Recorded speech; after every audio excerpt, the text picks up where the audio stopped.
Hello tout le monde, everybody, comment allez-vous bien? Dans cette leçon numéro 10, on va s'attaquer aux petites icônes de droite de notre logiciel et on va revoir un petit peu tout ce qui est mise en page, repère d'alignement, quadrillage, afficher sur le quadrillage, aligner sur le quadrillage, régler le quadrillage, etc., etc. Voir aussi toute la fonction Snap, qui est une nouvelle fonction. Et dans un autre temps, donc la leçon numéro 10, excusez-moi, je berdelle, comme on dit en Belgique, la leçon numéro 10 va parler de la mise en page. Donc il y a 3 icônes dans cette fonction, ce menu, je ne sais pas comment vous l'appelez. Il y a 3 grands domaines. Il y a la mise en page, en fonction de votre matériel, votre machine et tout. Il y a le quadrillage et il y a les repères d'alignement. Et la leçon numéro 10 va parler de tout ça. Et on va notamment, quand on va s'intéresser aux repères d'alignement, faire une petite découverte.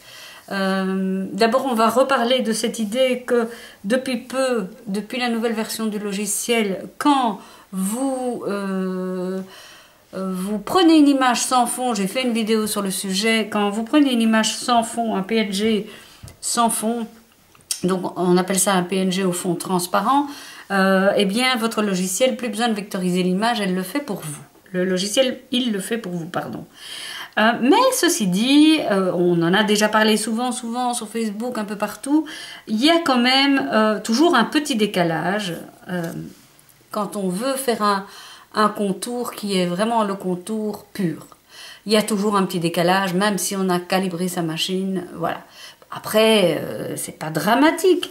Du coup, pour pallier à cela auparavant, on faisait un contour blanc. Voilà, pour être sûr qu'il n'y ait pas de décalage, ou s'il y en a un, il est franc et net et nous l'avons décidé. Donc ce n'est plus un décalage, c'est un contour. Et maintenant, il y a quelque chose de nouveau.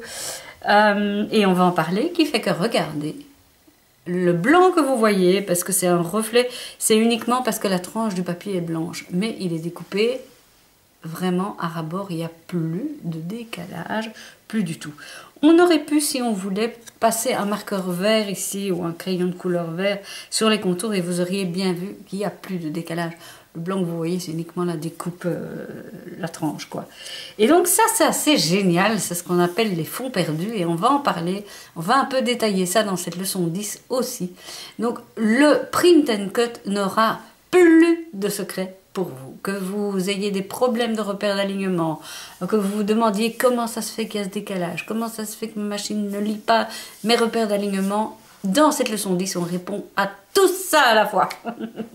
Allez, rejoignez-nous, je vous embrasse, à bientôt dans la leçon 10, et si vous y êtes déjà, on attaque.